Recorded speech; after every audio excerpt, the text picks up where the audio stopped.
Bueno, bienvenidos a este nuevo episodio de Teorías de la Personalidad.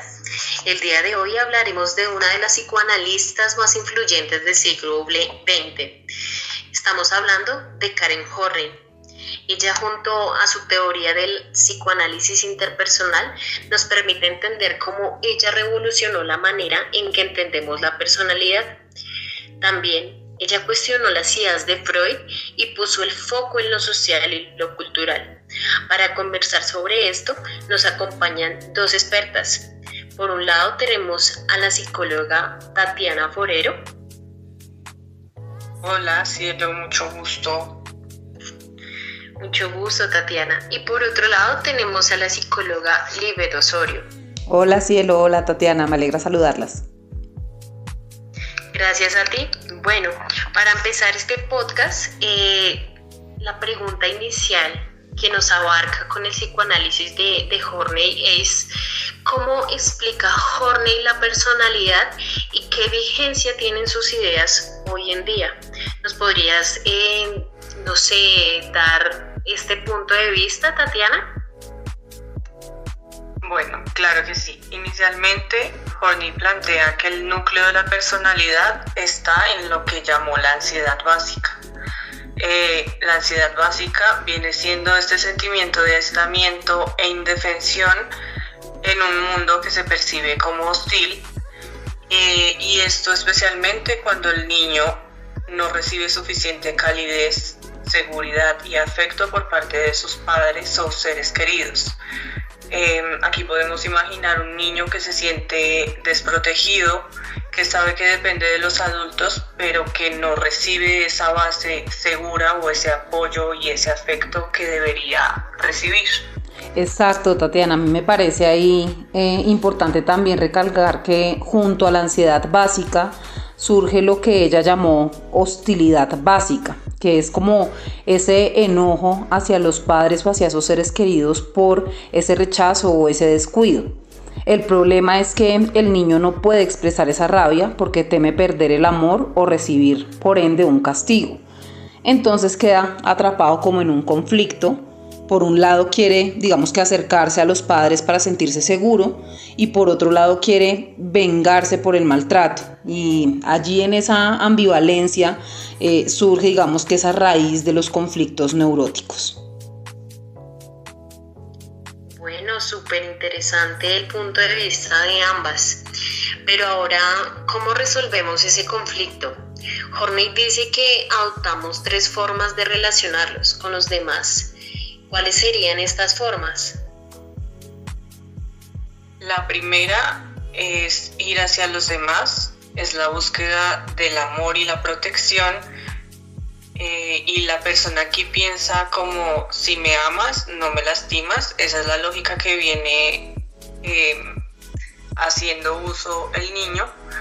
Aquí se ven actitudes como la dependencia, la sumisión y la complacencia. Y pues son personas que se sacrifican para no ser rechazadas. Un ejemplo de esto sería alguien que nunca dice que no, aunque esto le cause algún tipo de sufrimiento o problemática. La segunda, Cielo, sería ir contra los demás. Aquí la meta es el poder y el dominio. El lema interno sería: si tengo poder, nadie podrá lastimarme. Entonces, estas personas suelen mostrarse narcisistas, perfeccionistas, arrogantes y muy competitivas. Por ejemplo, un jefe que humilla para no sentirse vulnerable sería un buen ejemplo, porque que obtienen logros externos, pero sus relaciones suelen ser bastante conflictivas. Finalmente, la tercera orientación que se plantea es alejarse de los demás, y el pensamiento de la persona podría ser: si me alejo, nada podrá dañarme. Aquí la persona se refugia en la autosuficiencia, la soledad y la necesidad de no depender de nadie.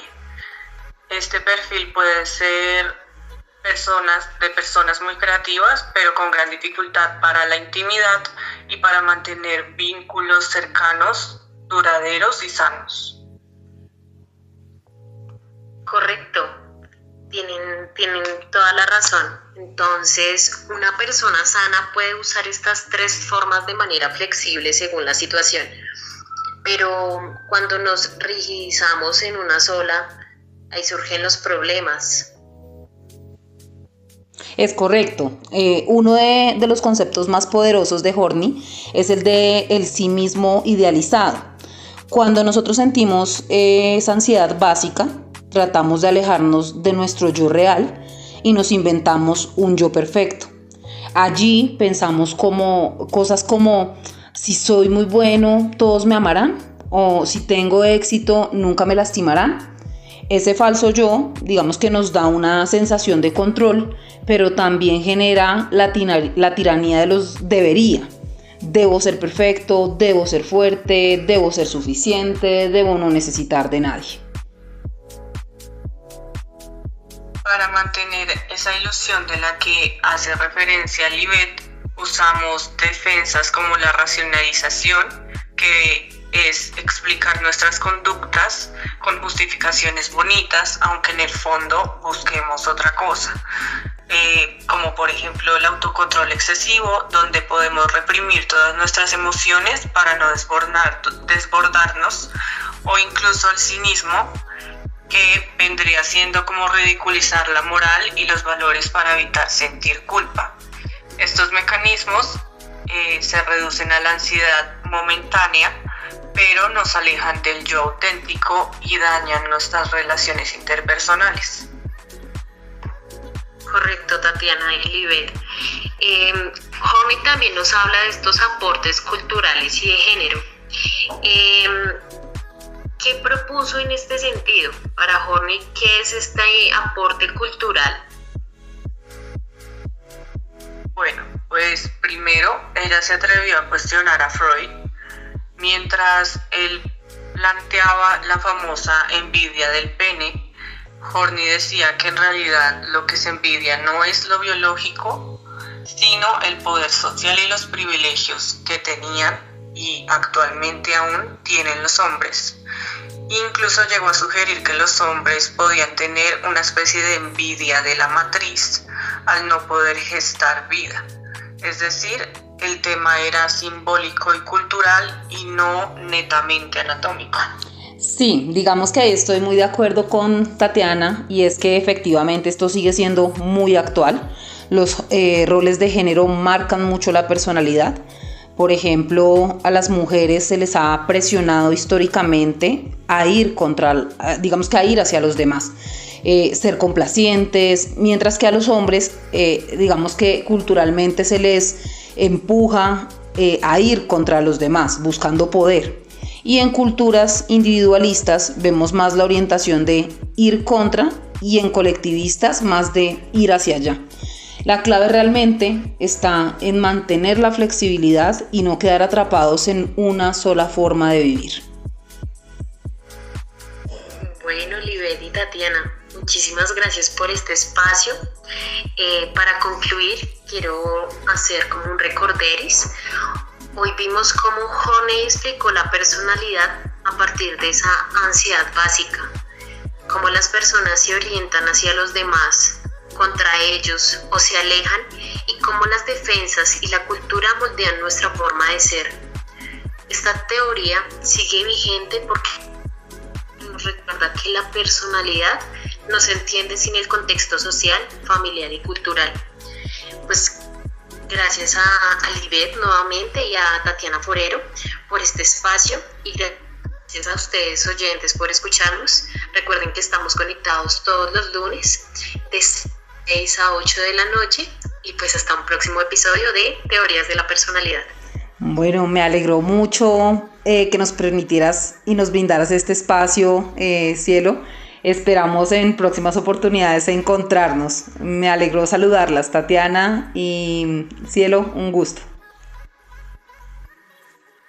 Fue un placer participar en esta conversación. Muchas gracias por la invitación. Fue un gusto, fue un placer. Bueno, nos vemos próximamente. Gracias. Gracias a ustedes. Hasta luego. Chao. Chao, chao.